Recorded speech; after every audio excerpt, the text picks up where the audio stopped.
Hey everyone, welcome back to another exciting episode of Attacker Productions. Today I'm joined once again by Jake, Matt, and like always, Fluff. What's going on, y'all? Hey everybody. What's up, beautiful people? And today's matchup is Fluff versus Matt. And before we go any further, just want to point out, these are amazing mats, guys. You got some new mats on the table. I think both these are custom made. One was a gift and one was just for pure pleasure, I think. Yeah, I just ordered mine. I love that Vegeta quote, only a failure abandons his principles and his pride, so I just had it custom made. And Fluff is now a mystic form Saiyan. Yeah, apparently. It's amazing, dude. And an old man danced around him for 20 hours and his gameplay skills went up dramatically. Yep. I was sended. We have Janemba Mill versus U7 Son Goku, and I feel like it's a little bit of a... You were defeated at TCG Con, so you're like, you know what? I'm going to take on that energy and make it my own. And Matt, you've been gone for a while, so you kind of wanted to play something you're familiar with, right? Yeah, I had a wedding reception and other things in my life going on, so I haven't played in a month. So I was like, I'm just going to play something I know what I'm doing. Hence I'm not trying to be a meta jerk, but I realize how popular U7 is in the meta right now, but I didn't want to, not having played the game in a month, I just wanted to go with what I knew.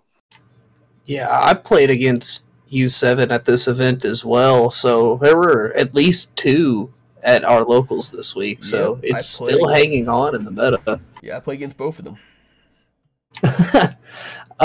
This matchup seems kind of interesting, though, because as we know, U7 is based on like milling and sparking effects. It's exactly what Janemba wants to do. So how did you feel like just sitting down and revealing leaders against your opponent this time? I felt like I wanted to throw up. I was like, oh. It's like, U7, I've even at TCG Con, I've often struggled against hand control, but U7, I feel like I can do things against it.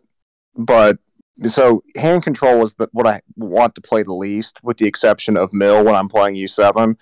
And the mistake, one thing in retrospect, I made the decision before the game. I'm not going to mill on the leader back, but I'm going to mill on the leader front to try to put early pressure on him, because he's blue. He's going to have a lot of negates, and I'm like, I'm just going to have to put pressure on him early, so I'm going to have to mill on the front side. And in retrospect, I wish I had not. That's the best advice I can give. If you're playing against Cooler Mill or Janemba and you're playing U7, I would encourage you to be disciplined and not mill.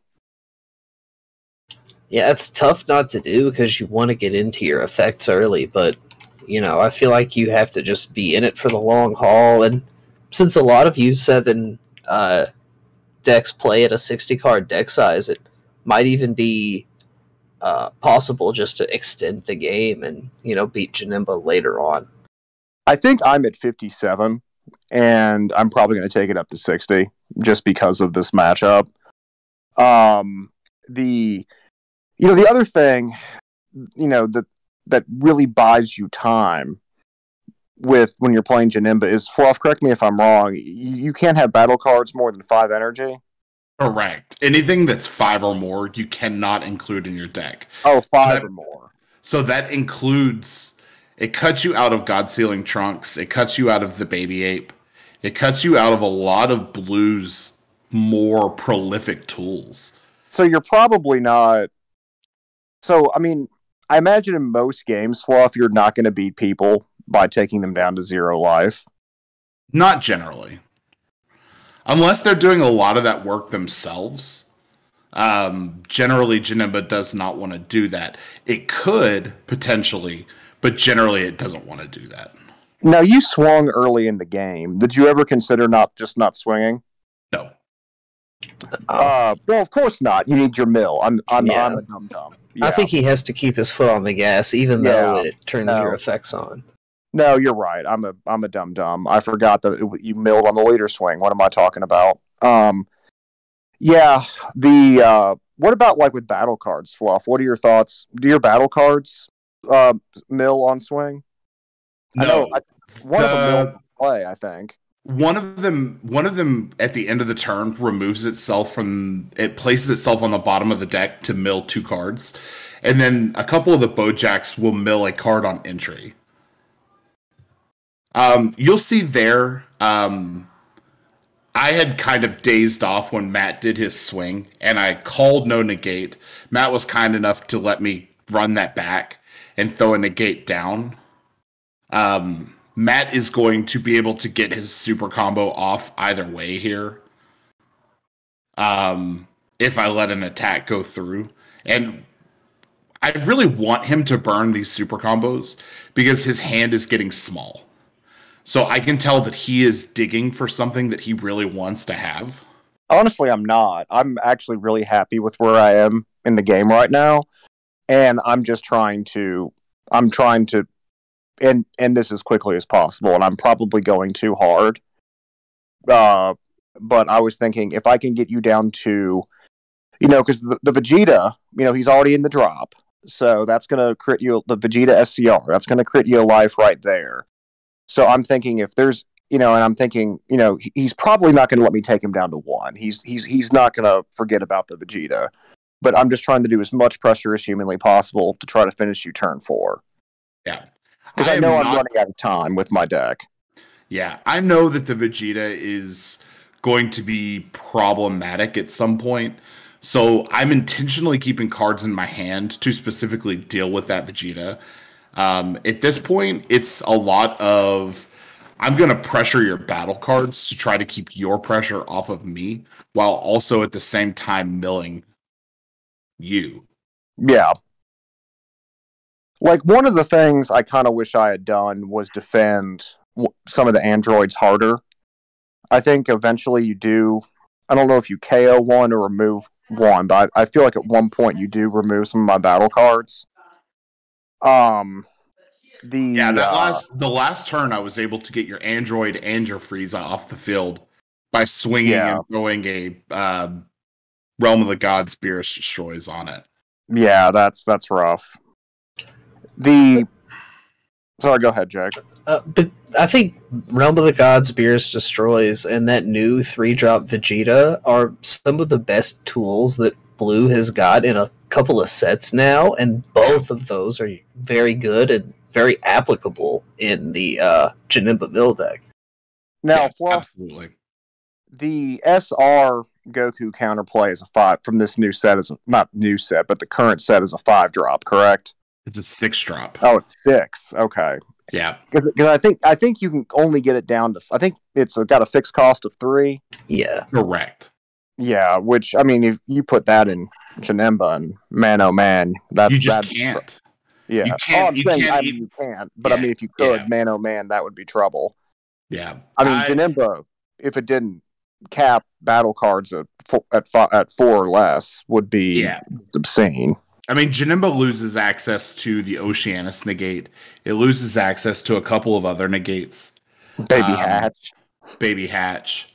So the secret rare of choice for most Janemba players is Heroine's Lineage. I don't love the card in the list, but it is a nice piece of removal if your opponent goes hard on a swing and you're able to just rip the card off of their field with Heroine's Lineage and just end the battle. And when you're playing Blue, a lot of people forget that that's an option for you as well. Yeah, I had to remind myself constantly throughout this game, like, stop playing as if, remember, he does not have Baby Hatch. It's just whenever I play Blue, that's what my brain automatically defaults to, and I change my play style. Yeah. And, it's so weird playing Blue and not having to worry about that card. Yeah.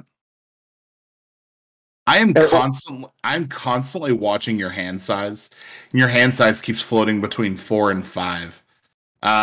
Here I thought the Boo Unison because I want the extra defense. I know that once I pass the turn, I'm going to stand 1 open energy, and I'll have a blocker from the Boo, plus I'll have the auto bottom deck a card. So getting this Boo out as quickly as possible is extremely important. Yeah, the hand size is frustrating because again, I can't mill at this point in the game. So I'm not, I'm not increasing the hand to the extent I'd like to be. And it's also frustrating because I'm sitting here wishing you would play battle cards and deal some more damage to me in my life just so I can get some cards in hand. So yeah, that's one of the frustrating parts. Yeah, I was about to say I didn't realize this until the last game, but on the Boo, the restand has to be a mono blue. In this matchup, it doesn't matter as much because of what Fluff does on Matt's first attack, and we'll see why I'm saying that. Yeah. It's not like it changes anything. I could have the blue-yellow open after activating a Dimension Magic here. Matt is thinking extremely hard about what to do here. He goes on ahead and adds the Secret Rare to hand. And I've got a card in hand that I've been waiting for to use, but then he just activates the effect and blows my Unison. That which surprised hurts. Me. When we're going over the video and seeing that, I was like, that was so smart because you get rid of your resources. You're down to 2 life. He has double strikes on the board. Like, he can apply pressure here if you don't have like certain negates in your hand. Yep. Yeah, so here I forgot to declare +1 on the Jiren. Fluff was originally going to let the attack through because I didn't declare it. So then he lets me correct that, and then Fluff negates the Jiren swing. Because my hope was just to drop everything. Really there's not a lot of combo power in my hand, but my hope was just to drop everything and see if he can't get through Jiren and the Android. But he had so many answers. Because at a later point in the game, I will see Fluff's hand, and I will just be consumed with despair. At all the resources he has. Yeah, it's a really tough matchup for U7. Everything you don't like to see is their main deck. Seeing Matt combo out there, I'm assuming that was the extent of what he could combo out. That was the extent. My draws. I'm not making excuses, but for a deck that should be almost nothing but battle cards, it seemed like I had just an endless amount of unplayable counters and unisons in my hand throughout the course of the game. It's like, After Image is, not going to be of much use. Violent Rays, not going to be of much use. So I tried to charge those as much as possible. For those of you watching, that was Ultimate Dragon's Slaying Bullet. The guy that I played at TCG Con included that in his deck, and I thought it was a brilliant inclusion because of the mill strategy of Janemba. So I used that to warp out the Android 17. That's what I was holding for the Secret Rare. That's what I'm holding for the 8-drop Goku. I think I have another in hand at this point, so I felt safe using the 1. And the reason that I burnt the Sensu Bean there was I was afraid of an Overwhelm coming. I didn't want to leave myself tapped out. Which I need to... I need to go back and look at my list. I don't think I need to put it back in there if it's not. You can't Overwhelm with U7 because right, you can't send cards to your warp. Yeah, but you can play the Red Piccolo. Yeah, of course. I was like, I don't think I run any Overwhelms. Well, duh. That's not having played in a month. I'd forgotten you can't. And, I didn't even think about that. I probably would have played a little more loosely there, just to conserve resources for following turns. Had I realized that he couldn't just include Overwhelms in the deck, because I forgot that you can't actually warp cards from your drop area. There's a part of me that just wants to run this Unison list, but I just do think there are times when Jiren and Shenron are just absolutely critical to this deck. I do not run Wolfang. A part of me, or the Videl counter from a few sets ago, and a part of me wonders if I should reconsider that. It's just when so much stuff gets milled, it kind of negates the point of having a lot of real specialty tech that isn't U7. So I want to go over one thing real quick. Because of the board space, your drop area has been kind of moved off to the side. Last turn, you did do Koitsukai twice, and that's just what those interactions when you put in a card underneath. We couldn't see that happening, but just kind of let people know what happened there. Yeah, and then my recollection was that Koitsukai did me no good.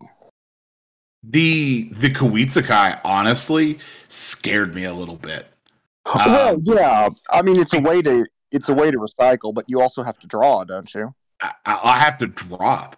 I have to drop cards out of my hands I want to play, so it turns off some of my negates and my rivals. Yeah. Okay. So, yeah. I thought you were talking more about me recycling, but there's no net gain in terms of what I have in my deck. Here's a misplay I forgot to tell you guys beforehand. When you activate the Shinshin runs, I think it's -2, I think it is, or whatever. When you choose a card, it has to be a battle card. If correct. You chose Dimension Magic there. Yeah, you're right. That's a screw up on my part. I was thinking, because the 8-drop Goku, right, whatever you want, essentially, below a certain cost. The 8-drop Goku can hit extra cards. The extra cards, whereas Sin cannot. So you're absolutely right, Bancroft. And then he shows me his hand, and I'm like, well, I'm in serious trouble. This is a very pivotal turn. I have to sequence. It's either this turn or the next turn. Sequencing becomes kind of an issue for me. Is there anything, I'm trying to think. Is there really anything in the sideboard meta for playing against Mill?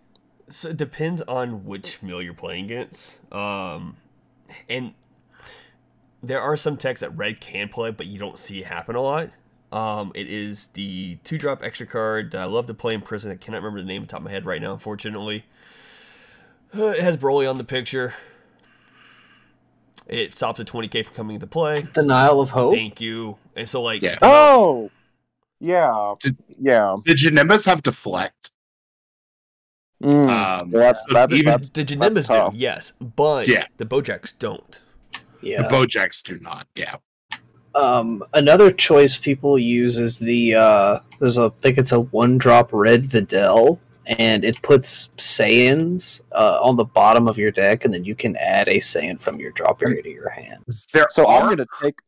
I'm gonna take a moment and advertise for the fine viewers of AOP our upcoming event, the Fluff Games, which is very loosely based on the Cell Games. We will be having it later this month, filming the matches later this month in honor of my impending birthday. I don't want to say the number, but it's the last number you can have before 40. And the way the Fluff Games work is Fluff will play a deck, I will play a deck, Jake will play a deck, Jimmy, Nick will play a deck, and we may have a few other regulars from the channels playing decks. And Fluff will be allowed to sideboard. Fluff, like Cell, will face each combatant in a best of one, in which Fluff has a sideboard, the combatant does not. If Fluff defeats all the challengers, he gets a box of Realm of the Gods. If any one of the challengers defeats Fluff, then all the challengers will share in a box of Realm of the Gods. We'll put the better games on the channel, and it'll be interesting to see if Fluff, with the power of a sideboard, can go through that many opponents. Fluff's deck will be a mystery. We won't know what he's playing. So with that being said, stay tuned for those videos when they come out later this month. It may actually be the first of next month, but they will be coming. And with that being said, thank you for tuning in. Keep in mind, the button symbol in on the screen while Fluff does the outro. I asked my opponent this at TCG Con. Did he feel good about himself playing Janemba Mill at the end of the day? His words were a resounding yes. And I'm going to agree with him. Playing Janemba Mill was kind of fun. Degenerate, but fun. Read your cards, know your plays. Let us make the mistakes so that you don't have to. And as always, Fluff out.